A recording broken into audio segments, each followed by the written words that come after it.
Hey guys, Ezra here and welcome back to another Final Fantasy VII videos, and I guess on today's video I want to talk about Vincent and Lucrecia storyline in part 3, I know that in the last video I said that that's gonna be the final Final Fantasy VII videos, but I sort of realized that I shouldn't say that, that it's not gonna be a final Final Fantasy VII videos, I think I'm going to continue making them if I have something in mind, and I guess for this video, again, like I said before, it's gonna be Vincent and Lucrecia, based on the story on Dirge of Cerberus, which is considered by many the worst game in Final Fantasy VII compilation, including myself, because that game completely ruined the Final Fantasy VII lore and character, and I feel they're trying to way too hard to come up with a story, and it just doesn't really work, and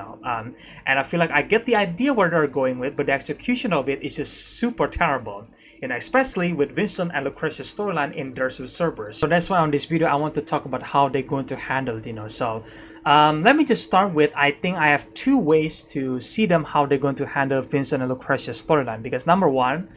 I think they're going to with the route with their Cerberus storyline, which making Vincent and Lucrecia's storyline more tragic, For those who don't know who Lucrecia is, well, spoiler, she is Sephiroth's mother. And she is also Vincent's lover, in Dirge of Cerberus, Maybe it's already established in the OG Final Fantasy VII, I might miss that, But yeah, it was completely explored in Dirge of Cerberus, so we get more detail for storyline there, where she is basically obsessed with this chaos weapon and try to research it, and then I assume that she's going to try to use the weapon's power, for Shinra, right? And on that term, it kind of makes Lucrecia and Hojo kind of similar in a way, where Professor Hojo are super evil and super obsessed with Genova in a way, and then you get to see Lucrecia here, where she is also super obsessed with chaos. I'll bet it's not as bad as Hojo because he's not exactly a terrible person, That's what the game are trying to portray. But again, the way the Cerberus portray the story seems like they made Lucrecia just so unlikable and really weird, Like her dialogue with Vincent is just like super weird. It's like robotic in a way, It doesn't feel like an actual character speaking, just like you see in Rebirth and Remake, where every single time you see the character speak, especially the NPC, they felt like actual people, and that's like one thing that the Remake trilogy are fixing, where Nojima this time actually learned from his past mistakes and tried to portray this character properly, which is why I give props to Nojima there. But on Dirge of Cerberus, holy hell, man, like the dialogue is super cringe, it's super robotics in a way, and it's just like it's so awkward every single time we see the character talks, and there is no emotion on the voice acting as well, like I don't know what the hell happened with the voice direction there. It's just so weird, Lucrecia basically responsible for killing Vincent's dad because again of her obsession with chaos weapon. And the scene that plays out in Dirge of Cerberus basically like, oh, like Vincent tried to ask Lucrecia like, why would you do this, like, and I think you also responsible for killing my dad. And the way Lucrecia responds is like, shut up, Vincent, shut up, just yelling at him. And I'm just like, woman, like you just killed the guy's dad. Are you kidding me? And then you were the one who was, mad at Vincent. Like, what the hell, man? That was not cool, But yeah, Vincent is also a complete sim in Dirge of Cerberus, which just makes me do not like Vincent at all, because like he cares for Lucrecia, but Lucrecia has basically treated him like shit, in that game, And it's just like, yeah, it doesn't necessarily portray her as a tragic character, despite the fact that the game wanted you to feel bad, but you don't, and yeah, and then there is also this one scene where we get to see Hojo and Lucrecia basically hug each other, look, where Hojo like,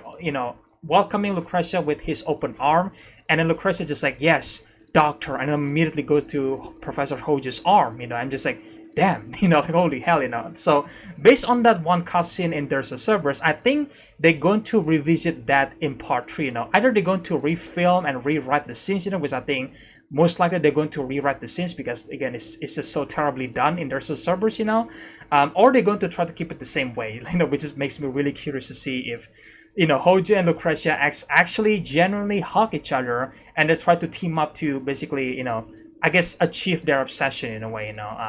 That would be interesting to explore in part 3, Like part 3 has a lot of story to explore, man, like it's insane. And as for the way how they're going to handle it, the first way is actually to do like what there's a Cerberus failed to do, which basically rewrite the scene itself, where they're going to make Lucrecia an actual tragic character that falls into the darkness of her own obsession, and then leading her to fall into Professor Hojo's hand, because Hojo tricked her, and then try to, and then eventually have a baby, named Saffron, either that Lucrecia and Hojo actually have sex, like a genuine sex, which I highly doubt it, or Professor Hojo actually, forcefully impregnate her with Saffron and Genova Cell in a way, which I think the latter is the one that I believe could be true, because I don't think Hojo will have genuine sex with anybody because that guy is super disgusting,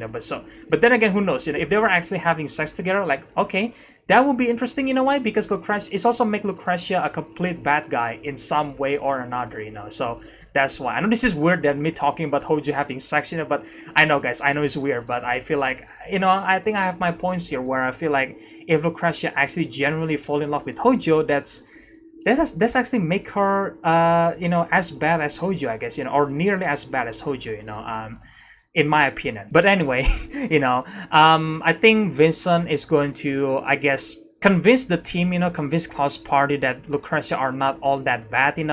and she's actually the victim of Professor Hojo, and that she's actually forcefully impregnated by Hojo, for giving birth to Saffron, and then we might have some conversation between Saffron and Lucrecia, which should be interesting, but who knows, and yeah, I think on part 3, Lucrecia might actually help Vincent to achieve his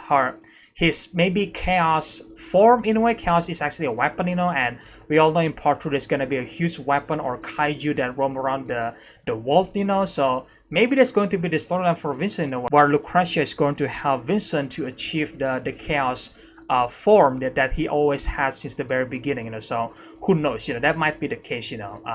or the second way they're going to handle the storyline is actually where they make Lucrecia a complete bad guy just like Hojo, and Vincent has to come to terms with that, Lucrecia is just a terrible character in their servers, but Vincent was just like never going to blame her, and it's like, oh, like as long as she's happy, I don't mind. And I'm just like, oh my god, Vincent, you're a sim. Like you're so pathetic in that game, because it feels like he just like completely ignoring the fact that these bad things that Lucrecia does to his father and to essentially to the world in some way, and then now she is siding with Professor Hojo, and then Vincent just like, whatever, guys, as long as she's happy, I don't mind. Like, what the hell, man? That is a completely, in my opinion, kind of feels like a character assassination for Vincent, because I feel like it wasn't that well handled in their servers, so that's why I think in part 3 it will be interesting if they actually revisit this, and if they're going to make Lucrecia actually evil, then Vincent has to come to terms with his own feeling and come to realization that Lucrecia are too far gone, going through some development and basically letting Lucrecia go and accepting the fact that she is too far gone, like that is the second way how they're going to handle the storyline. So here's my question to you guys, from the first option to the second option, which one is your favorite? Is it the first one where again they try to do like there's a separate storyline where they're making Lucrecia actually a tragic character, and then they try to make Vincent and Lucrecia as a tragic couple, and then they're going to reconcile in part 3, or the second option where Lucrecia are actually too far gone and Vincent has to come to terms with his own feeling and accepting the fact that Lucrecia are just no longer there, so yeah, which one your favorite option, guys? Let me know all that in the comment section below, guys. And also for Saffron, like I also picture 2 ways how this Saffron going to, I guess, maybe I'm assuming he's going to have a conversation with Lucrecia, maybe,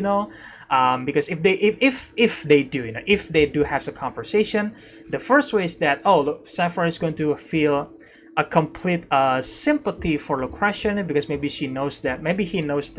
Lucrecia was actually experimented by Hojo as well, and that she's also the victim. Or the second option will be Saffron actually completely hating on Lucrecia,